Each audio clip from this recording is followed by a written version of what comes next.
आपने इंग्लिश की प्रिपरेशन में किन रिसोर्सेज का इस्तेमाल किया? थोड़ा-सा इसके बारे में बताइए। जैसे सर मैंने पहले ही बताया कि मैं होम टाउन में था, तो वहाँ plinth to paramount for foundation purposes grammar के बेसिक्स क्लियर करने के लिए मैंने यूज़ की। फिर बाद में मैंने यही सोचा कि इससे अच्छा होगा कि मैं एक ऑडियो विजुअल मोड लूँ कि अगर घर पे जा भी रहे हैं तो वहाँ पे भी पढ़ाई हो सके, क्योंकि मैं बुक्स वगैरह लाइब्रेरी में छोड़ के चला जाता था। 6 बजे लाइब्रेरी बंद हो जाती थी, 8 बजे सुबह में खुलती थी। मतलब आप लाइब्रेरी में पढ़ाई करते थे? Right sir. ओके। तो फिर मैंने वीडियोज़ देखने शुरू करे, तो मैंने रानी सिंह मैम के यूट्यूब वीडियोज़, मैं यूट्यूब का स्टूडेंट हूँ उनका, यूट्यूब पे ही मैंने उनके सारे वीडियोज़ देखने शुरू करे, ग्रामर के हो या फिर जो प्रैक्टिस सेट्स भी आते थे, वहाँ से मैं इंग्लिश के कर लेता था। और एक चीज़ और थी, एक वोकैब 24 ऐप आता था, जहाँ पे आपको आर्टिकल्स मिलते थे डेली, द हिंदू के हो गए या फिर इंडियन एक्सप्रेस के हो गए, तो उसको मैं पढ़ता था। जिससे थोड़ी रीडिंग हैबिट आपकी बनी रहे, कोई नए वोकैब्स या फिर जो आपने ग्रामर पढ़ा हुआ है, तो वहाँ पे यूज़ हो भी रहा है कि नहीं, या फिर कुछ अलग ग्रामर तो नहीं आ रही है, तो पैसेज वगैरह, क्लोज़ेस वगैरह वहाँ से मुझको हेल्प मिलनी चाहिए। इंग्लिश में जो डिफरेंट एरियाज़ होते हैं, थोड़ा उसके बारे में बात करना चाहता हूँ आपसे कि जैसे ग्रामर है, राइट। तो ग्रामर में ढेर सारे रूल्स हैं। जैसे आप साइंस के स्टूडेंट रहे हो, तो साइंस का जो स्टूडेंट बहुत सारा लॉजिक पढ़ता है ना? कि ये होता है तो ऐसे होता है, वो होता है तो ऐसे होता है। ग्रामर में क्या है, नियम है, रूल्स हैं कि राइट सर। ऐसा होता है, वैसा होता है। एक्सेप्शंस बहुत सारे होते हैं। तो राइट। ग्रामर की ओवरऑल प्रिपरेशन कैसे हुई आपकी कि आप उसमें कॉन्फिडेंट थे कि एग्ज़ाम में कोई भी सवाल आएगा तो आप कर पाओगे? ग्रामर आप बुक से भी पढ़ सकते हो, क्योंकि वहाँ पे रिजिडली डिफाइंड रूल्स हैं, तो आप उसको वायलेट नहीं कर सकते। ऐसा है तो ऐसा है, आप ये नहीं पूछ सकते ऐसा क्यों है, क्योंकि हिस्टोरिकली वैसा चलते आ रहा है। लेकिन जब मैंने रीडिंग शुरू करा ना, तो इंट्यूशन आ जाती है पढ़ने के बाद कि इस पार्ट में ही एरर है।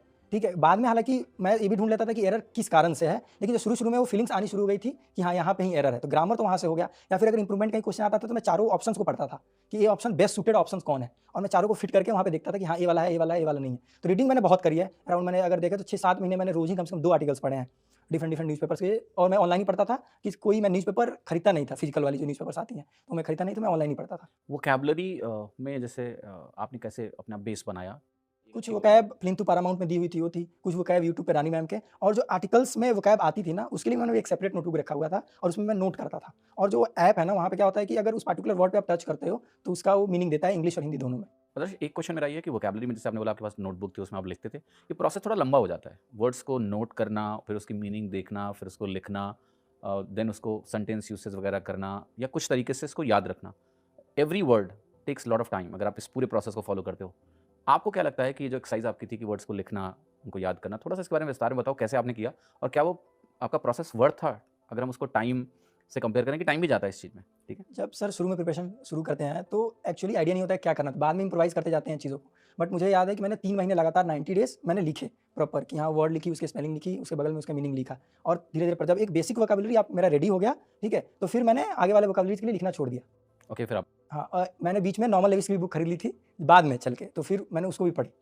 ओके, पूरा कंप्लीट किया हाँ, उसको? मैंने पूरा 2 बार कंप्लीट किया नॉर्मल लेविस। वो बुक बड़ा इंटरैक्टिव और बड़ी शानदार और किताब है। इंटरैक्टिव है, लेकिन एक टाइम पे ना आपको लगता है बहुत बोरिंग हो जा रहा है, मैंने नहीं कर पाया था क्योंकि पूरा उसको। आपको केवल वर्ड्स, वर्ड्स, वर्ड्स, वर्ड्स ऐसे दिखते हैं। बट मुझे ये लग रहा था कि फ्रूटफुल होगा, क्योंकि अधिकतर लोग ऐसे बोल रहे थे, या फिर जो दूसरे टॉपर्स थे कि आप एक बार देखो नॉर्मल लेविस को, वहाँ से आपको सोचने की शक्ति आपको मिलेगी। कोई भी वर्ड आपके ज़हन में आता है, तो आप एक गेस कर पाओगे मीनिंग कि ये किधर जाने की कोशिश कर रहा है वर्ड मीनिंग।